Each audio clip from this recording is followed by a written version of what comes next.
Imagine opening the doors of your home with good intentions. You invite a guest and prepare to spend a warm evening, but something changes. After he or she leaves, you feel tired, have a headache, or feel irritable.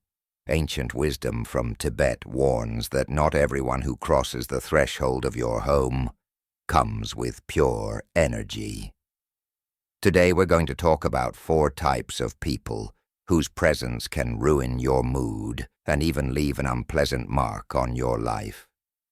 Learn who they are so you can protect your personal space and maintain harmony in your home. Let's start with those who bring negativity. Energy vampires are people who seem outwardly friendly and welcoming, but after their visit you feel drained, like you've been unloading sacks of potatoes. They come with stories about their problems, complaints about life, and endless stories about how the whole world is against them. It seems as if they just want to share their worries. But after such conversations, a strange feeling of fatigue and anxiety remains. For example, Olivia, a neighbor from the 3rd entrance, regularly comes to your house for tea. Each time her stories begin with how everything around her offends her. The neighbors are too noisy. The boss treated her unfairly. The children have not called for a long time. And the store again raised prices. At first you listen with understanding, even trying to support her. But by the time Olivia leaves, you notice that her mood has soured and her strength is gone. You feel sorry for her, because maybe she just doesn't have anyone to talk to. But the problem is that this communication turns into a one-way stream of negativity that literally fills your house. Instead of feeling rested, it's like you're going through all her troubles with her. And gradually such meetings begin to resemble an emotional burden, rather than friendly communication. To save your space, it is better to limit such meetings in advance. Offer to meet on the street or in the park, where communication will be less tense, and most importantly, don't be afraid to set boundaries. Your home is your personal corner, where it should be calm and cozy. Do not let anyone break this harmony, even if it seems that they need your support. After all, by keeping your strength, you help yourself and others. After we've looked at how energy vampires can subtly siphon off your energy, it's worth thinking about another type of person who can disrupt the comfort of your home. These are the ones who don't leave behind a feeling of fatigue, but leave doubts about themselves, their home, and even their decisions. Their visits fill the space with criticism and discontent, turning a friendly meeting into a series of unpleasant remarks. Chronic critics are those people who come to your home not just to socialize or have a good time, but to find something to pick on. Everything is wrong for them: the interior, the meal you cooked, the order of the room, or even your choice of curtains.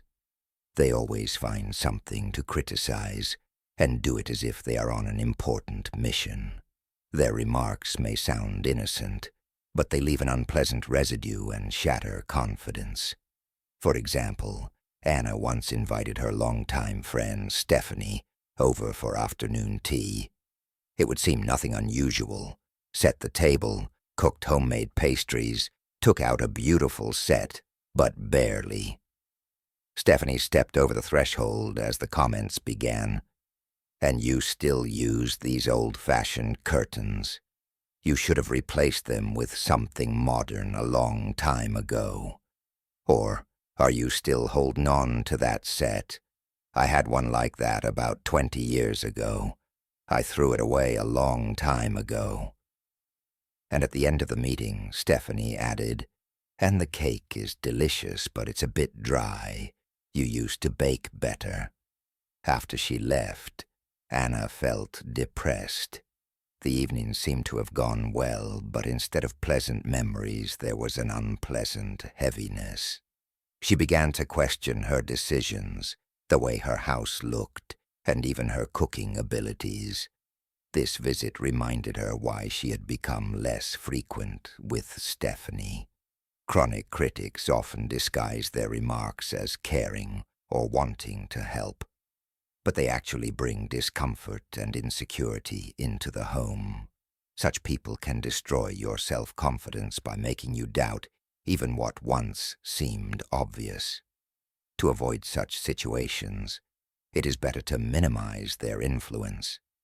If you notice that someone's comments always make you feel uncomfortable, consider whether you should invite that person into your home. Sometimes it's better to meet on neutral territory or minimize communication altogether. Your home is a place where you should be at ease, where you feel protected, and if someone tries to break this harmony, do not be afraid to defend your space. If chronic critics undermine your confidence by reprimanding you, the next type of guest is much trickier. They take advantage of your hospitality, gradually blurring the lines between help and manipulation. Their behavior leaves not only a sense of resentment, but also the comfort of your home destroyed, turning it into an arena for their personal agenda. Maria could never refuse to help people. When she was approached by her niece Susan, a young girl with a pleading voice asking to stay with her for just a week, Maria didn't even hesitate. "You are my dear, of course stay as long as you need to," she said, not realizing that the visit would drag on for months. In the beginning, everything seemed innocent. Susan said she was looking for a job, put her resume in order, and went on interviews. But over time, Maria noticed that her niece was spending more time on her phone and social media than looking for a job. She started coming home late, bringing friends, sometimes even organizing noisy parties without asking permission. Maria tried to hint that it was time for a change. Susan began to pity her. She talked about her difficult life, how hard it was for her, how no one wanted to help her. Eventually, Maria felt guilty for her own dissatisfaction.